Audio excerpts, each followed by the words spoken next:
Good morning. नमस्कार। मैं सुदीप कुमार बहुत बहुत स्वागत करता हूं आप सभी का हमारे अनअकैडमी के प्लेटफॉर्म पे। और ये हमारे अनअकैडमी का UPSC CSC Hindi, let's crack UPSC CSC Hindi. और इस चैनल के माध्यम से अनअकैडमी हिंदी मीडियम के जो स्टूडेंट हैं उनकी तैयारी कराती है यूपीएससी के लिए। और इस पे रोजाना 10:30 बजे हम लोग पढ़ते हैं कुछ इंपॉर्टेंट एडिटोरियल्स, कुछ रोज की खबरें।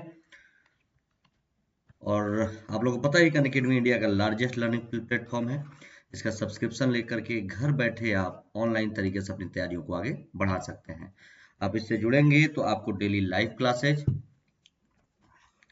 लाइव टेस्ट एंड क्विज और पूरा कोर्स स्ट्रक्चर फॉर्म में और जो एक्सेस मिलेगा वो अनलिमिटेड मिलेगा। इसके लिए आपको अपने मोबाइल में अनअकैडमी का लर्निंग ऐप डाउनलोड करना है और अपनी तैयारियों को आगे बढ़ाते रहना है। ये हूं मैं, मेरा नाम स्वदीप कुमार।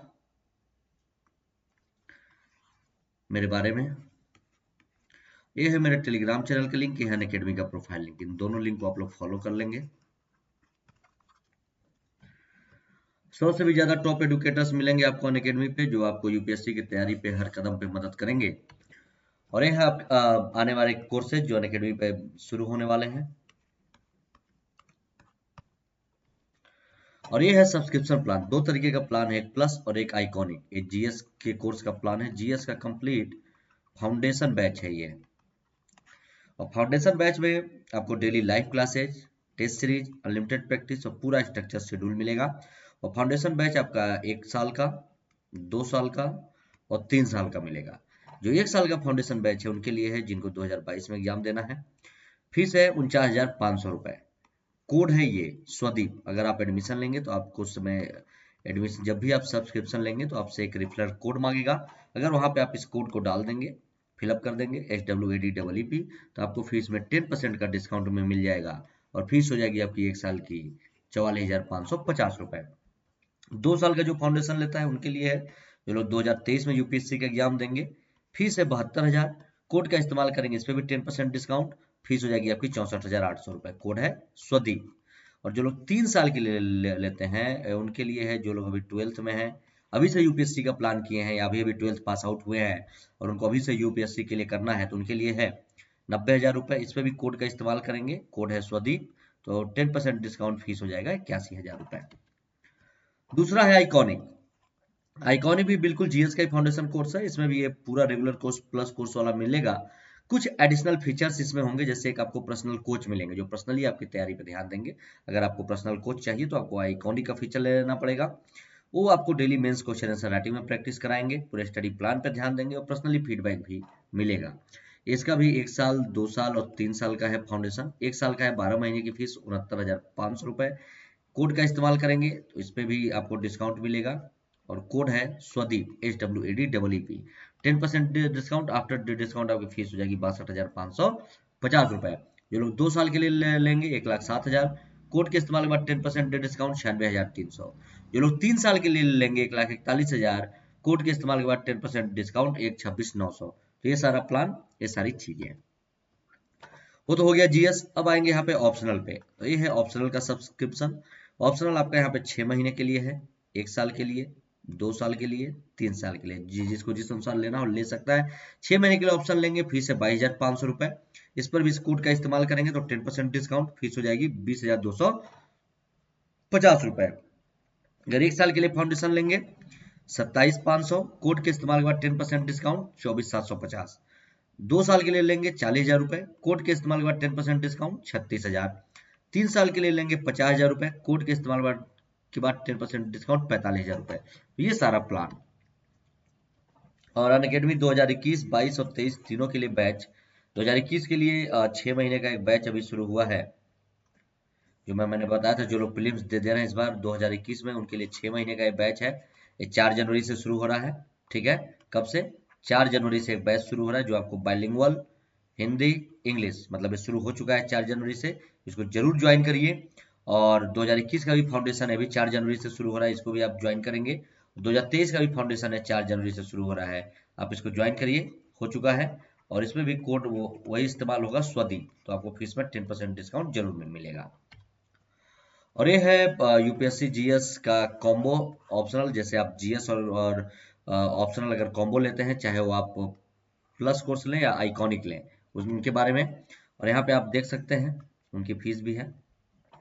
अगर आप जीएस का आइकॉनिक ले लेते हैं और ऑप्शनल ले लेते हैं तो इन दोनों का कॉम्बो में मिला करके फीस क्या है, 1 साल की फीस है 88,705 रुपये, 2 साल की फीस है 131,510 और 3 साल की फीस है 167,220। इन तीनों फीस में जिसमें भी आप एडमिशन लेंगे इस कोड का इस्तेमाल करेंगे स्वदीप का, तो आपको 10% डिस्काउंट मिलेगा। और ये है आपका जीएस का प्लस कोर्स और प्लस ऑप्शनल, तो ये दोनों का आपका में मिला करके 1 साल का होगा 70,103, 2 साल का है 99,680 और 3 साल का है 121,200। इस पे भी इस कोड का इस्तेमाल करेंगे तो आपको पूरे फीस पे 10% का डिस्काउंट जरूर मिलेगा। और ये है आइकॉनिक, मैंने आप लोग आइकॉनिक के बारे में भी सारे फीचर्स पर बताए थे, कुछ फीचर्स अपग्रेड भी हुए हैं, इसमें कुछ नए फीचर जुड़े हैं, तो आप आइकॉनिक जरूर ले लीजिए। इसमें आपको हमेशा पर्सनल कोच मिलेंगे जो पर्सनली आपके हर तैयारी पे ध्यान देंगे, आपके जो भी डाउट्स हैं उसको क्लियर करेंगे और आपको फीडबैक वगैरह देते रहेंगे। तो जरूर आप लोग इसका सब्सक्रिप्शन ज्वाइन करिए। ये है डेली न्यूज में आज हम लोग पढ़ेंगे, आज कुछ टॉपिक मैं आप लोगों के लिए लेकर के आया हूँ, तो आज हम लोग क्या क्या चीजें पढ़ेंगे ये देखिए। आज हम पहला टॉपिक पढ़ेंगे इंडियन पेंगोलिन के बारे में, ठीक है। दूसरा जानेंगे अंटार्कटिका में भारत का 40वां वैज्ञानिक अभियान शुरू हुआ है उसके बारे में। तीसरा है कोच्चि मंगलुरु प्राकृतिक गैस पाइपलाइन परियोजना के बारे में जानेंगे।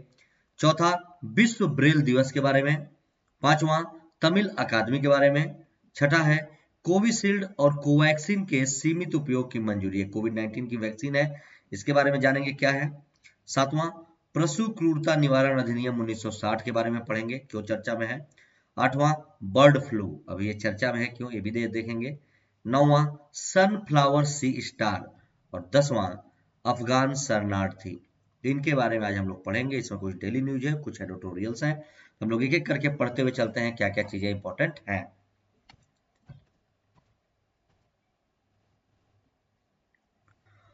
आज का जो पहला टॉपिक है वो है हमारा इंडियन पेंगोलिन के बारे में। इंडियन पेंगोलिन यही है, आप इमेज में देख लीजिए, यही है पेंगोलिन, इसी जानवर का नाम है।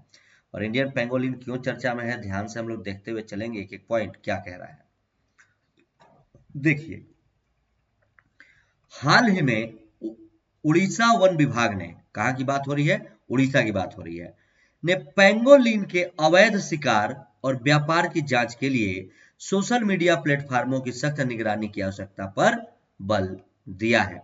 उड़ीसा सरकार ने, उड़ीसा वन विभाग ने जो इंडियन पेंगोलिन है इनका शिकार, इनका बहुतायत मात्रा में अवैध शिकार होता है। मैंने आप लोगों को कल के टॉपिक में भी पढ़ाया था कि जो ब्रिटेन एक रिपोर्ट जारी करता है और जो अफ्रीका में हाथियों और पेंगोलिन का से अवैध व्यापार होता है उसी से संबंधित, तो भारत में भी पेंगोलिन पाए जाते हैं। तो क्या कह रहा है कि अभी वन विभाग ने क्या किया है, पेंगोलिन के अवैध शिकार और व्यापार की जांच के लिए सोशल मीडिया प्लेटफार्मों की सख्त निगरानी और आवश्यकता पर बल दिया है। और देखिए आगे क्या क्या कह रहा पेंगोलिन के संबंध में। पेंगोलिन की 8 प्रजातियों में से, पेंगोलिन की टोटल 8 प्रजातियां होती, मैंने आप लोगों को कल भी बताया था।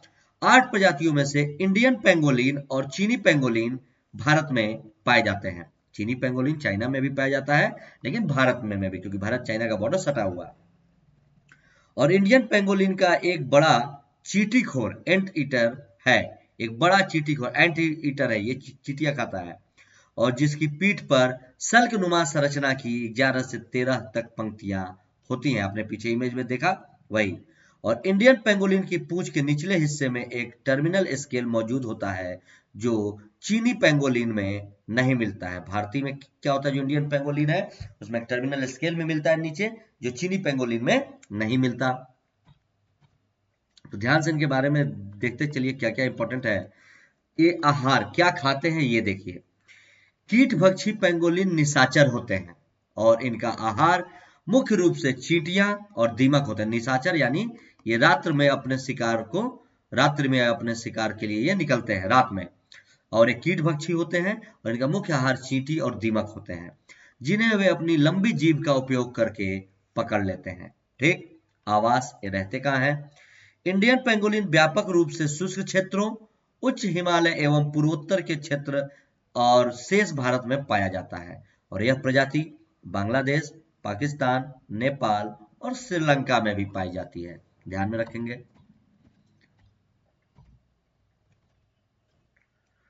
ये पेंगोलिन देखिए इसी तरीके का। और चीनी पेंगोलिन पूर्वी नेपाल में हिमालय की तलहटी क्षेत्र में भूटान, उत्तरी भारत, उत्तर पूर्वी बांग्लादेश और दक्षिणी चीन में पाया जाता है। जो चीनी पेंगोलिन है वो कहाँ पाया जाता है? चाइना के जो पेंगोलिन है वो आपका पूर्वी नेपाल में, जो हिमालय का तलहटी क्षेत्र है जैसे भूटान में, और भारत का जो उत्तरी भारत का क्षेत्र है वहां, और उत्तर पूर्वी बांग्लादेश में भी पाया जाता है, और दक्षिणी चीन में। भारत में पेंगोलिन को खतरा क्या है ये देखिए। पूर्व तथा दक्षिण पूर्व एशियाई देशों खासकर चीन और वियतनाम में इसके मांस का व्यापार तथा स्थानीय उपभोग जैसे कि प्रोटीन स्रोत और पारंपरिक दवा के रूप में अवैध शिकार करके इसके विलुप्त होने के प्रमुख कारण है। क्या कह रहा है? चीन और वियतनाम वगैरह में इसके मांस का उपयोग करते हैं लोग खाने के लिए, और दवा वगैरह में भी इसका उपयोग किया जाता है। पेंगोलिन का मांस का उपयोग क्यों करते हैं? इसमें प्रोटीन का सोर्स बहुत ज्यादा है, इस वजह से तो ध्यान में रखेंगे। और ऐसा माना जाता है कि ये विश्व के ऐसे स्तनपायी हैं जिनका बड़ी मात्रा में अवैध व्यापार किया जाता है। बड़ी मात्रा, भी मैंने अफ्रीका के केस में आप लोगों को पढ़ाया था, वहां से भी इनके संरक्षण की क्या स्थिति है भारत में। इंडियन पेंगोलिन को अंतर्राष्ट्रीय प्रकृति संरक्षण संघ यानी IUCN की लाल सूची में संकटग्रस्त, जबकि चीनी पेंगोलिन को गंभीर संकटग्रस्त, यानी जो इंडियन पेंगोलिन है IUCN की रेड लिस्ट में उसको इंडेंजर्ड, और जो चीनी पेंगोलिन है उसको क्रिटिकली इंडेंजर्ड की श्रेणी में रखा गया है। तो ध्यान में रखेंगे। और इन दोनों प्रजातियों को वन्य जीव संरक्षण अधिनियम 1972 के भाग 1 की अनुसूची 1 के तहत सूचीबद्ध किया गया। इनका शिकार दंडनीय अपराध है, लेकिन उसके बाद भी हो रहा है, और सिटीज के परिशिष्ट 1 में लोग आते हैं। इस सारा इनके संरक्षण के बारे में आप लोग ध्यान में रखेंगे। अगला जो टॉपिक है वो है हमारा अंटार्कटिका में भारत का 40वां वैज्ञानिक अभियान। ठीक है, अंटार्कटिका के बारे में आप लोग जानते हैं, वहां पे भारत का 40वां वैज्ञानिक अभियान अभी शुरू हुआ। क्या? ध्यान से देखिए। भारत ने हाल ही में अंटार्कटिका में 40वां वैज्ञानिक अभियान शुरू किया है, और इसके साथ ही अंटार्कटिका में भारत के वैज्ञानिक अभियान के 4 दशक पूरे हो गए। मतलब 40 साल से वहां पे ये सारी चीजें हो रही हैं। और इस नए अभियान के 43 सदस्यों वाले दल को गोवा तट से रवाना किया गया है। ये लोग गोवा तट से वहां पे गए हैं, और चार्टर्ड आइस क्लास पोत MV वासिली गोलोवनिन में सवार यह दल 30 दिन में अंटार्कटिका पहुंच जाएगा, और 43 में से 40 सदस्यों को वहां छोड़ने के बाद यह पोत अप्रैल माह में भारत वापस लौटेगा। ठीक, ये सारे पॉइंट को आप लोग ध्यान में रखेंगे। 1 महीना इसको जाने में ही लगेगा, फिर 1 महीना आने में लगेगा वहां पे छोड़ के, और साथ ही यह पोत वहां पहले से मौजूद वैज्ञानिक दल को भी भारत वापस लाएगा। और राष्ट्रीय ध्रुवीय एवं समुद्री अनुसंधान केंद्र, जो कि संपूर्ण भारतीय अंटार्कटिक कार्यक्रम का प्रबंधन करता है, के अनुसार यह अभियान जलवायु परिवर्तन, भूविज्ञान, समुद्री अवलोकन, विद्युत एवं चुंबकीय प्रवाह मापन, पर्यावरण की निगरानी आदि से संबंधित वैज्ञानिक परियोजनाओं में सहयोग करने तक ही सीमित है। और साथ ही यह वहां मौजूद वैज्ञानिकों के लिए भोजन, ईंधन तथा अन्य आवश्यक वस्तुओं को पहुंचाने में भी मदद करेगा। तो सारे प्लान जरूर ध्यान में रखेंगे। और भारतीय अंटार्कटिक अभियान की शुरुआत वर्ष 1981 में हुई, जिसमें डॉक्टर SZ कासिम के नेतृत्व में 21 वैज्ञानिकों और सहायक कर्मचारियों का समूह शामिल था। और वर्तमान में अंटार्कटिका में भारत के 3 अस्थायी अनुसंधान बेस हैं, दक्षिण गंगोत्री, मैत्री और भारती, जिनमें से मैत्री और भारती अभी संचालित है। दक्षिण गंगोत्री बहुत पुराना था, वो बंद हो चुका है। अगला जो टॉपिक है हमारा वो है कोच्चि मंगलुरु प्राकृतिक गैस पाइपलाइन योजना। ठीक, कोच्चि और मंगलुरु के बीच क्या कह रहा है, ध्यान से पकड़िए। इसका उद्घाटन हो गया है। ये जब शुरू हुई थी परियोजना तब पर भी मैंने आप लोगों को पढ़ाया, अब इसका उद्घाटन कर दिया गया है। ये देखिए, प्रधानमंत्री नरेंद्र मोदी ने वीडियो कॉन्फ्रेंसिंग के माध्यम से कोच्चि मंगलुरु प्राकृतिक गैस पाइपलाइन राष्ट्र को समर्पित कर दी है। और कोच्चि मंगलुरु प्राकृतिक गैस पाइपलाइन एक राष्ट्र एक गैस ग्रिड स्थापित करने की दिशा में महत्वपूर्ण कदम है। और 450 किलोमीटर लंबी इस गैस पाइपलाइन का निर्माण gas authority of India limited यानी गेल के द्वारा किया गया है। गेल ने इसका निर्माण किया है, जरूर ध्यान में रखेंगे। और तकरीबन 12 मिलियन मीट्रिक मानक घन मीटर प्रतिदिन परिवहन क्षमता वाली इस प्राकृतिक गैस पाइपलाइन के माध्यम से कोच्चि स्थित तरलीकृत प्राकृतिक गैस LNG और रीगैसिफिकेशन टर्मिनल से मंगलूर में प्राकृतिक गैस ले जाई जाएगी। और इस परियोजना की कुल लागत लगभग 3000 करोड़ रुपए थी और इसके निर्माण के दौरान तकरीबन 1.2 मिलियन लोगों के लिए रोजगार सृजित किया गया है। और इस प्राकृतिक गैस पाइपलाइन के माध्यम से घरों के लिए पाइप्ड नेचुरल गैस पीएनजी और परिवहन क्षेत्र के लिए संपीड़ित प्राकृतिक गैस यानी सीएनजी के रूप में पर्यावरण अनुकूल एवं सस्ती ईंधन की आपूर्ति की जाएगी।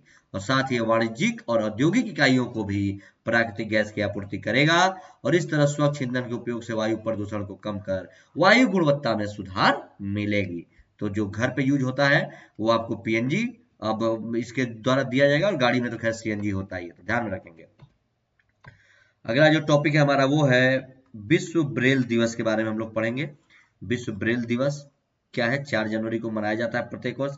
क्या कह रहा है, ध्यान से पढ़िए कि दुनिया भर में ब्रेल, आपको पता है ब्रेल लिपि जो ब्लाइंड लोग होते हैं उनके लिए होता है, कि महत्व को रेखांकित करने के लिए प्रतिवर्ष 4 जनवरी को विश्व ब्रेल दिवस का आयोजन किया जाता है। प्रत्येक वर्ष 4 जनवरी को ब्रेल लिपि जो होती है जिसके द्वारा जो ब्लाइंड होते हैं वो पढ़ते हैं। और ब्रेल नेत्रहीन और दृष्टिबाधित लोगों के लिए प्रयोग में की जाने वाली एक पद्धति होती है। और यह दिवस ब्रेल लिपि के जनक फ्रांस के लुई ब्रेल की जयंती को चिन्हित करता है। फ्रांस के हैं लुई ब्रेल जो ब्रेल लिपि के जनक हैं और इनका 4 जनवरी को इनका जन्म दिवस था, तो उन्हीं को ये चिन्हित करता है, उन्हीं के नाम पे है इसलिए मनाया जाता है। जिन्होंने वर्ष 1824 में ब्रेल लिपि का आविष्कार किया था, 1824 में ही। और लुई ब्रेल का जन्म 4 जनवरी 1809 को फ्रांस के गांव में हुआ था और बहुत ही कम आयु में एक दुर्घटना के बाद उनकी आंखों की रोशनी चली गई थी, जिसके बाद उन्होंने 15 वर्ष की आयु में ब्रेल लिपि का आविष्कार कर दिया था। ध्यान में रखेंगे। और वर्ष 1824 में बनी इस लिपि को वर्तमान में दुनिया के लगभग सभी देशों में मान्यता मिल चुकी है। और विश्व ब्रेल दिवस की स्थापना संयुक्त राष्ट्र महासभा द्वारा यूएनओ द्वारा नवंबर 2018 में की गई थी और इसका उद्देश्य आम लोगों के बीच ब्रेल लिपि के बारे में जागरूकता पैदा करना। और विश्व ब्रेल दिवस शिक्षकों, सरकारों, गैर सरकारी संगठनों यानी एनजीओ, नेत्रहीन एवं दृष्टिबाधित लोगों के समक्ष मौजूद चुनौतियों के बारे में जागरूकता बढ़ाने का भी अवसर प्रदान करता है। इन सारे पॉइंट्स को आप लोग ध्यान में रखेंगे। अगला जो टॉपिक है वो है जो हम लोग अभी देखेंगे वो है तमिल अकादमी। तमिल अकादमी के बारे में पढ़ेंगे, क्यों चर्चा में तमिल अकादमी क्या कह रहा है, ध्यान से देखते हुए चलेंगे। तमिल भाषा और संस्कृति को बढ़ावा देने के लिए दिल्ली सरकार द्वारा तमिल अकादमी की स्थापना की गई है। ठीक, दिल्ली सरकार द्वारा। और दिल्ली सरकार ने पूर्व पार्षद और दिल्ली तमिल संगम के सदस्य एन राजा को तमिल अकादमी का उपाध्यक्ष भी चुना है, तमिल भाषा और संस्कृति को बढ़ाने के लिए। और यह अकादमी तमिल भाषा और संस्कृति में लोगों के कार्यों को बढ़ावा देने और उन्हें सम्मानित करने के लिए विभिन्न पुरस्कारों की भी शुरुआत करेगा। और साथ ही अकादमी द्वारा तमिल भाषा सीखने के लिए एक भाषा पाठ्यक्रम भी शुरू किया जाएगा। और अकादमी द्वारा तमिलनाडु के सांस्कृतिक उत्सवों का भी आयोजन किया जाएगा। ये जो तमिल अकादमी है और एक जात हो कि दिल्ली सांस्कृतिक रूप से एक समृद्ध शहर है जहां देश के सभी हिस्सों के लोग रहते हैं और काम करते हैं। और दिल्ली में तमिलनाडु के लोगों की भी एक बड़ी आबादी है और इस अकादमी का उद्देश्य दिल्ली के आम लोगों को तमिलनाडु की कला और संस्कृति से अवगत कराना है। सारे पॉइंट्स को ध्यान में रखेंगे। अगला जो हमारा टॉपिक है वो क्या है, एक आर्टिकल हम लोग पढ़ेंगे जिसका नाम है कोविशील्ड और कोवैक्सीन के सीमित उपयोग की मंजूरी दी गई है। क्या कह रहा है, ध्यान से पढ़ते हुए चलिए, एक एक पॉइंट इंपॉर्टेंट है, आर्टिकल है ना। देखिए क्या कह रहा है। हाल ही में drugs controller general of India यानी DCGI, drugs controller general of India ने देश में कोरोना वायरस के विरुद्ध वैक्सीन के सीमित उपयोग के लिए कोविशील्ड और कोवैक्सीन को मंजूरी दे दी गई है। ठीक है, जो एक कोविड-19 का वैक्सीन है जो है आपका कोविशील्ड और कोवैक्सीन, इसके सीमित उपयोग करने के लिए देश में मंजूरी दे दी गई है। कोविशील्ड, कोवैक्सीन और BNT162b2 ने केंद्रीय औषधि मानक नियंत्रण संगठन CDSCO के समक्ष आपातकालीन उपयोग हेतु मंजूरी के लिए आवेदन किया था कि कोई ऐसी इमरजेंसी आ जाए तो इनका उपयोग किया जाए। तो अभी इनको मंजूरी मिल गई है कि इमरजेंसी में इनका उपयोग किया जा सकता है।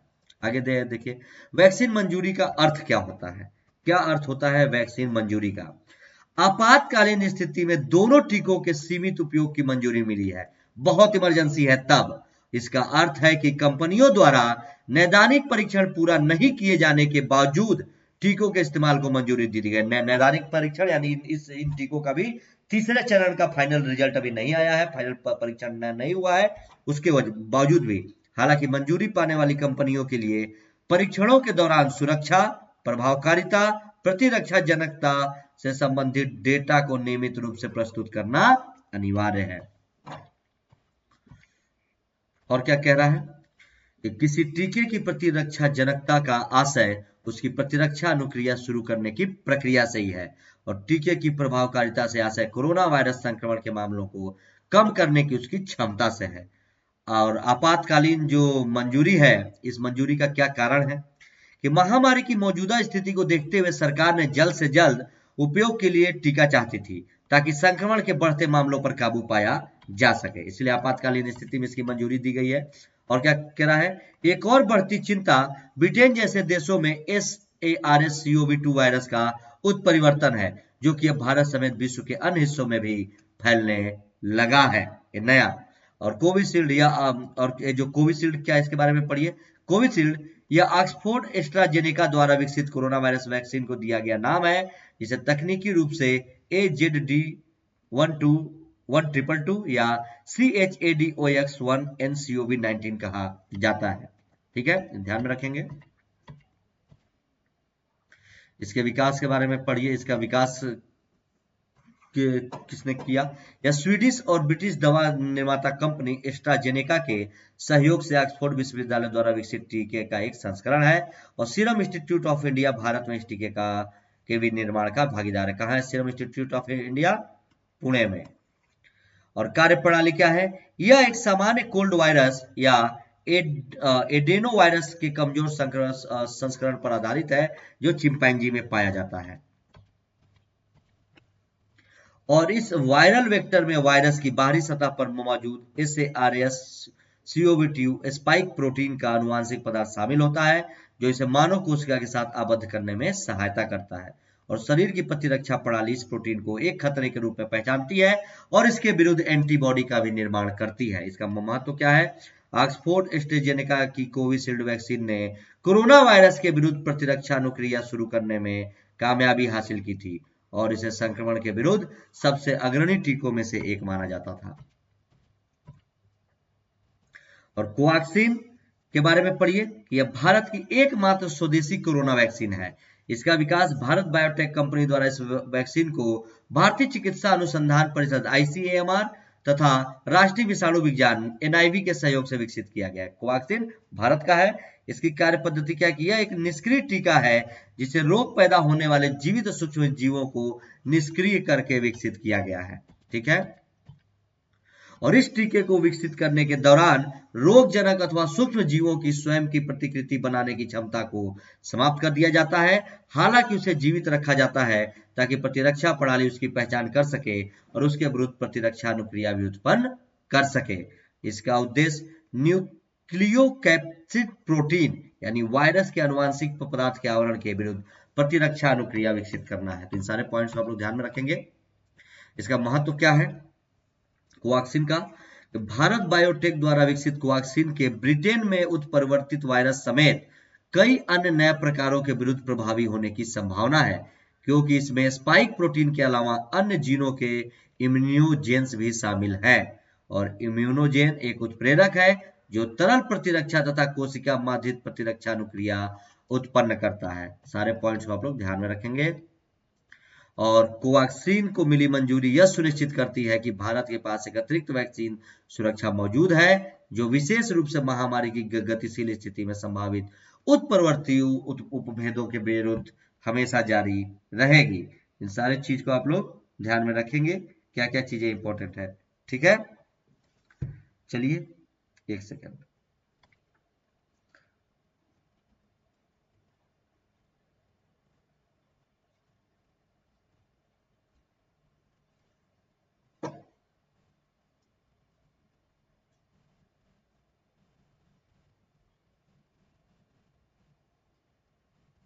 एक सेकेंड।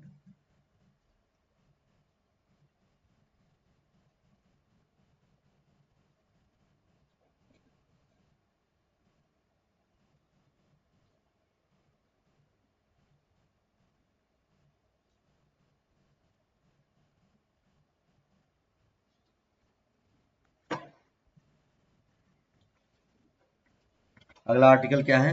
पशु क्रूरता निवारण अधिनियम 1960 क्या कह रहा है इसके बारे में पढ़िए। क्या? पशु क्रूरता निवारण अधिनियम 1960 के बारे में क्यों है चर्चा में, ध्यान से पढ़ते हुए चलिए। सुप्रीम कोर्ट ने केंद्र सरकार से क्रूरता निवारण अधिनियम 1960 के तहत वर्ष 2017 में अधिसूचित नियमों को वापस लेने या संशोधित करने के लिए कहा है। क्या है कि सुप्रीम कोर्ट ने केंद्र सरकार से कहा है कि जो क्रूरता निवारण अधिनियम है पशुओं के प्रति जो 1960 में बना था, उसके तहत वर्ष 2017 में कुछ नियमों को जो संशोधन किया गया था, उसमें से कुछ नियमों को या तो संशोधित करिए या तो वापस लीजिए। क्या है, ध्यान से पढ़ते हुए एक एक पॉइंट देखते हुए चलिए।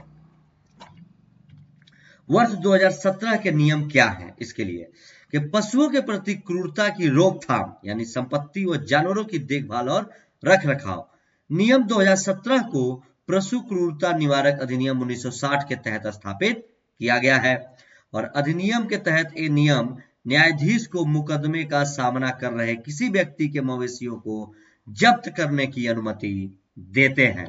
ठीक है, इसमें किस किस चीजों को वापस लेने की। इसके बाद जानवरों को पशु चिकित्सालय या पशु आश्रयों इत्यादि में भेज दिया जाता है और ऐसे जानवरों के अधिकारों द्वारा गोद भी दिया जाता है। सर्वोच्च न्यायालय ने क्या अवलोकन किया इस पे? ये नियम स्पष्ट रूप से पशु क्रूरता निवारक अधिनियम की धारा 29 के विपरीत है, जिसके तहत क्रूरता का दोषी पाया गया व्यक्ति केवल अपने जानवरों को खो सकता है। सरकार ने कहा है कि या तो वह इन नियमों में बदलाव करे या न्यायालय से स्टे ले ले ऐसे मामलों पे, क्योंकि अगर कोई पशु से क्रूरता करता है तो ऐसा नहीं है कि वो व्यक्ति केवल जानवरों को खोएगा, उसके लिए कुछ प्रावधान। क्या, आगे देखिए। अब जो पशु क्रूरता निवारक अधिनियम 1960 है, इसके बारे में पहले पढ़िए कि इस नियम में क्या चीजें हैं। कि इस अधिनियम का विधायी उद्देश्य अनावश्यक सजा या जानवरों के उत्पीड़न की प्रवृत्ति को रोकना है। भारतीय पशु कल्याण बोर्ड यानी AWBI animal welfare board of India की स्थापना वर्ष 1962 में अधिनियम की धारा 4 के तहत ही की गई थी और इस अधिनियम में अनावश्यक क्रूरता, जानवरों का उत्पीड़न करने पर सजा का प्रावधान है और यह अधिनियम जानवरों और जानवरों के विभिन्न प्रकारों को परिभाषित भी करता है। तो ये था इस अधिनियम में। और 2017 में जो आया था उसमें 2017 में क्या था कि जो अगर किसी व्यक्ति का पशु है, अगर उसके साथ उसने क्रूरता किया है तो उससे उस पशु को अलग कर दिया जाता था और उस पशु का चिकित्सालय करा के पशु संरक्षण केंद्र में भेज दिया जाता था। तो ऐसा नहीं है, इसके लिए सजा का प्रावधान। तो ये कह रहा है सुप्रीम कोर्ट कि आप या तो कुछ नियमों को वापस करिए या उसमें संशोधन करिए। और क्या कह रहा है 1960? इस अधिनियम ने जानवरों के साथ हुए क्रूरता और हत्या के विभिन्न रूपों की चर्चा करता है। अगर जानवरों के साथ किसी भी प्रकार की क्रूरता की घटना घटित होती है तो यह अधिनियम राहत प्रदान करता है और वैज्ञानिक उद्देश्य हेतु जानवरों के इस्तेमाल करने से संबंधित दिशा निर्देश भी जारी करता है। और इस अधिनियम के तहत प्रदर्शनी में हिस्सा लेने वाले जानवरों और उनके विरुद्ध किए जाने वाले अपराधों से संबंधित प्रावधानों को भी शामिल किया गया है। और अधिनियम के तहत दायर मुकदमे की समयावधि 3 माह की होती है और इस अवधि के बाद वादी या अभियोजक पर किसी भी प्रकार का मुकदमा नहीं चलाया जा सकता। इंडियन एक्सप्रेस का आर्टिकल था, ध्यान में रखेंगे। अगला जो हमारा आर्टिकल है वो है बर्ड फ्लू। अभी ये चर्चा में है। क्यों चर्चा में है बर्ड फ्लू, ध्यान से देखते हुए चले। बर्ड फ्लू के बारे में क्यों चर्चा में है, ध्यान से देखिए। कोरोना महामारी के बीच राजस्थान, मध्य प्रदेश, झारखंड और हिमाचल प्रदेश में बर्ड फ्लू वायरस को लेकर चेतावनी जारी की गई है। कोरोना के बीच में कहां पे? राजस्थान, मध्य प्रदेश, झारखंड और हिमाचल प्रदेश में। क्या है इसकी पृष्ठभूमि? कभी हाल ही में मध्य प्रदेश, राजस्थान, पंजाब और हिमाचल प्रदेश के साथ केरल में पिछले कुछ दिनों में ही सैकड़ों पक्षियों की मौत के मामले सामने आए हैं। और हिमाचल प्रदेश के कांगड़ा में स्थित अंतर्राष्ट्रीय रामसर वेटलैंड पोंग बांध में कई विदेशी प्रवासी पक्षियों की मौत होने पर भोपाल स्थित भारतीय कृषि अनुसंधान परिषद के राष्ट्रीय उच्च सुरक्षा पशु रोग संस्थान ने इनकी सैंपल की जांच की और राष्ट्रीय उच्च सुरक्षा पशु रोग संस्थान द्वारा अपने जांच के निष्कर्षों में बर्ड फ्लू वायरस H5N1 के होने की पुष्टि की गई है। बर्ड फ्लू का जो वायरस है वो H5N1 होता है। तो इस ये वायरस मिले और जो पंछी मरे हैं, तो इसी के लिए इसकी पुष्टि की गई है। तो ध्यान से देखिए। और राजस्थान एवं मध्य प्रदेश में कई कौवों की मौत होने पर इसकी जांच हेतु सैंपल भेजे जाने पर राष्ट्रीय उच्च सुरक्षा पशु रोग संस्थान द्वारा बर्ड फ्लू की ही पुष्टि की गई है। और केरल में अलापुझा और कोट्टायम जिलों में बर्ड फ्लू के मामलों की भी पुष्टि की गई है। तो सब जांच के द्वारा की गई है।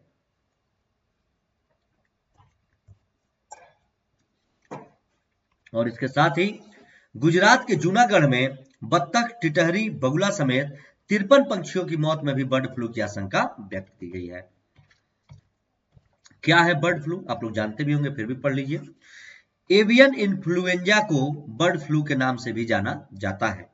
ये खतरनाक वायरस संक्रमण इंसानों और पंछियों को अधिक प्रभावित करता है और एवियन इन्फ्लुएंजा पहली बार 1997 में हांगकांग से रिपोर्ट किया गया था।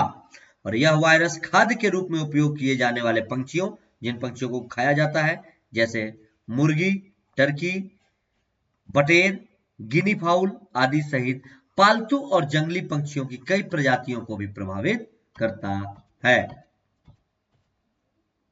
और सबसे ज्यादा प्रभावित करने वाला बर्ड फ्लू जो वायरस है H5N1 है। H5N1 ये बर्ड फ्लू का सबसे ज्यादा प्रभावित करने वाला वायरस है, जिससे इंसान और पंछियों की मौत भी हो सकती है। और H5N1 वायरस मुर्गी पालन के लिए विशेष रूप से घातक साबित होता है। सामान्यतः यह वायरस पक्षियों में पाया जाता है, लेकिन यह मानव सहित अन्य स्तनधारियों को भी संक्रमित कर सकता है। जब कोई व्यक्ति संक्रमित मुर्गियों या अन्य संक्रमित पक्षियों के संपर्क में आता है तो भी इस बीमारी से संक्रमित हो जाता है। सारे पॉइंट्स को ध्यान में रखेंगे। बर्ड फ्लू के लक्षण क्या होते हैं? क्या है बर्ड फ्लू के लक्षण? बर्ड फ्लू के लक्षण भी सामान्य फ्लू जैसे ही होते हैं, लेकिन सांस लेने में अधिक समस्या और उल्टी होने का एहसास इसका विशेष लक्षण है। और कुछ सामान्य लक्षण निम्नवत हैं, जैसे बुखार और सिर में दर्द रहना, हमेशा कफ रहना और नाक बहना, गले में सूजन और मांसपेशियों में दर्द, दस्त होना और उल्टी, सांस लेने में समस्या, सांस ना आना, निमोनिया होना, ये सब लक्षण है बर्ड फ्लू के। और क्या क्या लक्षण है? आंख में कंजक्टिवाइटिस। और बर्ड फ्लू का उपचार कैसे होगा ये देखिए।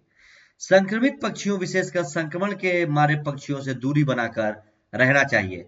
बर्ड फ्लू का संक्रमण अगर फैला है तो पक्षियों के मांस से का खाद्य के रूप में प्रयोग करने से बचें।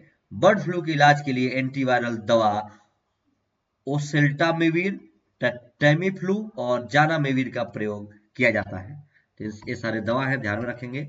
अगला जो हमारा टॉपिक है वो है सनफ्लावर सी स्टार के बारे में। क्या कह रहा है ध्यान से पढ़िए। एक जो चर्चा में है सनफ्लावर सी स्टार, ठीक है, आप देख रहे हैं ये समुद्र का स्टार है, सी स्टार है, सनफ्लावर की तरह दिख रहा है। इसके बारे में क्यों चर्चा में, ध्यान से पढ़ते हुए चलिए। हाल ही में सनफ्लावर सी स्टार को IUCN ने क्रिटिकली एंडेंजर्ड घोषित किया है। ठीक है, IUCN के रेड लिस्ट में ये क्रिटिकली एंडेंजर्ड में है, मतलब गंभीर रूप से संकटग्रस्त। क्या कह रहा है कि हाल ही में ओरेगांव स्टेट यूनिवर्सिटी और द नेचर कंजर्वेंसी के नेतृत्व में सनफ्लावर सी स्टार की आबादी के संबंध में एक वृहद अध्ययन किया गया और इस अध्ययन में कई चौंकाने वाले तथ्य सामने आए हैं। और अध्ययन में बताया गया है कि 2013 के बाद से सनफ्लावर की स्टार की आबादी में तेजी से कमी आई है, जिसके कारण समुद्री प्रदूषण, जलवायु परिवर्तन, समुद्री परिस्थितियों में मानवीय हस्तक्षेप शामिल हैं।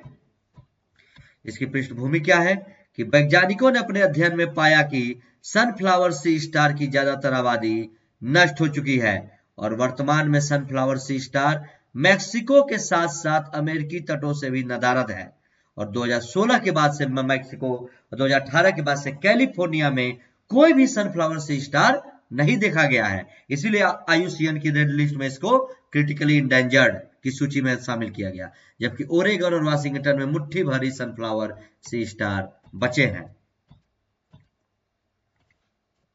और सनफ्लावर सी स्टार की उक्त स्थिति को देखते हुए अंतर्राष्ट्रीय प्रकृति संरक्षण संघ IUCN ने इसे क्रिटिकली एंडेंजर्ड की श्रेणी में डाल दिया। यही है सी स्टार। और सनफ्लावर सी स्टार के बारे में पढ़िए। सनफ्लावर सी स्टार को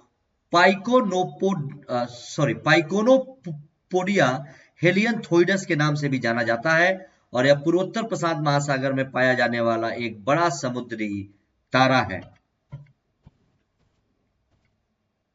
और सनफ्लावर सी स्टार अधिकतर समुद्री आर्चिन, क्लैम, घोंघे और अन्य छोटे अकशेरुकी को भोजन के रूप में अपना शिकार बनाता है। और सनफ्लावर सी स्टार में आमतौर पर 16 से 24 अंग होते हैं, ठीक है, तथा इनका रंग भी भिन्न भिन्न होता है। वैज्ञानिकों के अनुसार 2013 के बाद से इसकी आबादी में तेजी से गिरावट भी आई है। ये सारे पॉइंट्स को आप लोग ध्यान में रखेंगे। और IUCN के बारे में देख लीजिए कुछ पॉइंट क्योंकि IUCN की रेड लिस्ट में इसको क्रिटिकली इंडेंजर्ड, गंभीर रूप से संकटग्रस्त में शामिल किया गया है। तो IUCN क्या है? अंतर्राष्ट्रीय प्रकृति संरक्षण संघ, the international union for conservation of nature यानी IUCN, दुनिया की प्राकृतिक स्थिति को संरक्षित रखने के लिए एक वैश्विक प्राधिकरण है। दुनिया की प्राकृतिक स्थिति को, कोई भी नेचुरल चीज हो, जिसकी स्थापना वर्ष 1948 में की गई थी। IUCN सरकारों तथा नागरिक समाज दोनों से मिलकर बना एक संघ है। इसका मुख्यालय स्विट्जरलैंड में स्थित है। अंतर्राष्ट्रीय प्रकृति संघ IUCN का घोषित लक्ष्य विश्व की सबसे विकट पर्यावरण और विकास संबंधी चुनौतियों के लिए व्यवहारिक समाधान खोजने में सहायता करना है।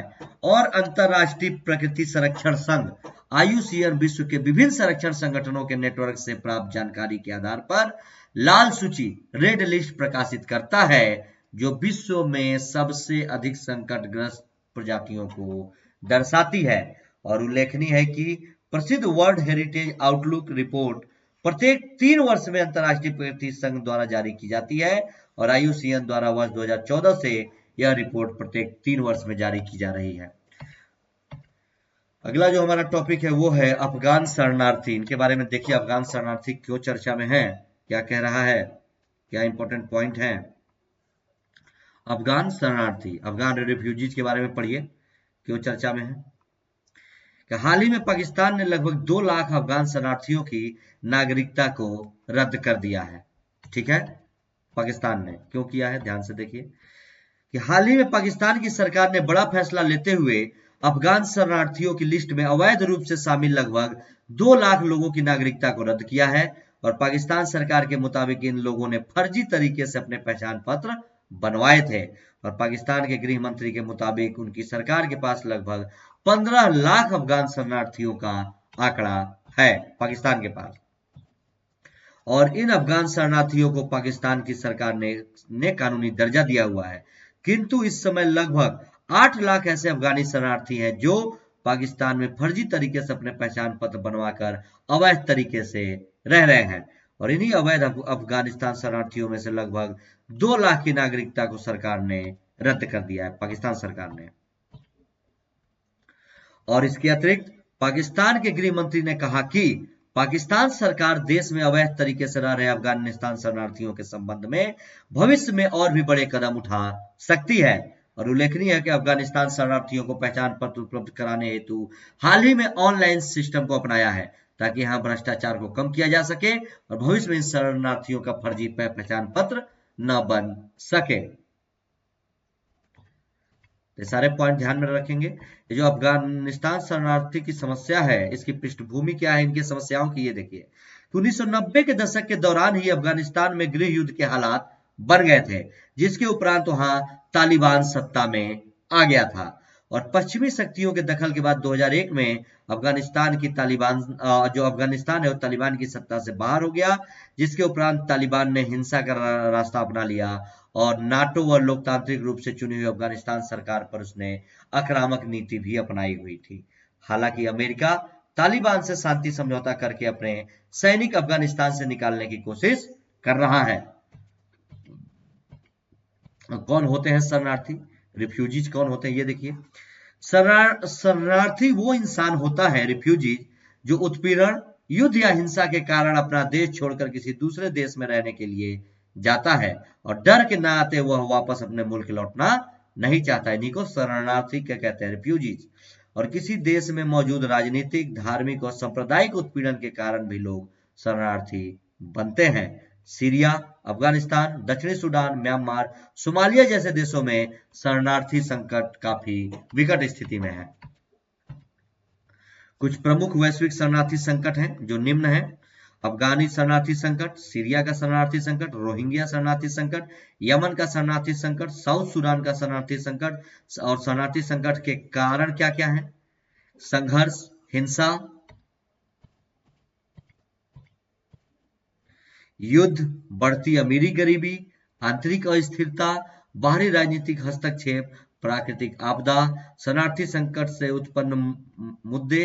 अच्छा, ये सारे तो हैं आपके शरणार्थी के वो रीजन शरणार्थी होने के। और जो शरणार्थी संकट होते हैं उनसे उत्पन्न मुद्दे कौन कौन से हैं? मानवाधिकारों का हनन, मानव तस्करी, पहचान का संकट। तो ये सारे इसमें इंपॉर्टेंट पॉइंट हैं, ध्यान में रखेंगे। और जैसे राष्ट्रीय सुरक्षा को खतरा, आतंकवाद, राजनीतिक अस्थिरता, जनसंख्या में वृद्धि, अराजकता, अलगाववाद की समस्या। अब शरणार्थियों के लिए कानून भी हैं, जैसे शरणार्थियों की स्थिति से संबंधित सन 1951 का कन्वेंशन है, जिसे शरणार्थी कन्वेंशन या जिनेवा कन्वेंशन भी कहा जाता है। और 1951 का शरणार्थी कन्वेंशन एक ऐसा अंतर्राष्ट्रीय कानून है जो शरणार्थियों को परिभाषित करता है और उनके अधिकारों को भी बताता है। और इस कन्वेंशन के मुताबिक इस पर दस्तखत करने वाले देशों पर शरण लेने वाले व्यक्तियों के सभी कानून, सुरक्षा, सहायता और सामाजिक अधिकारों का पालन करना होता है। जो जो देश से ये जो शरणार्थी कन्वेंशन या जेनेवा कन्वेंशन है उस पर हस्ताक्षर किए हैं, उन देश में अगर शरणार्थी जाते हैं तो उनके सुरक्षा, सहायता, उनके सामाजिक अधिकारों का पालन करना उस देश का कर्तव्य हो जाता है। और मौजूदा वक्त में कुल 146 देश ने इस पर दस्तखत किए हैं। और भारत ने न तो शरणार्थी कन्वेंशन 1951 पर दस्तखत किए हैं और न ही शरणार्थी कन्वेंशन से जुड़े 1967 के प्रोटोकॉल पर ही दस्तखत किए हैं। किसने? भारत ने। तो आज का टॉपिक था जो यहीं पे आपका समाप्त होता है। यह है मेरे टेलीग्राम चैनल का लिंक और यहाँ अकेडमी का प्रोफाइलिंग आप लोग जरूर फॉलो करेंगे। क्लास अच्छी लगे तो लाइक, शेयर और सब्सक्राइब जरूर करिएगा। और अभी फिर 1 बजे हम लोग मिलेंगे अपने इंडियन पॉलिटी की क्लास के साथ यूट्यूब पर ही।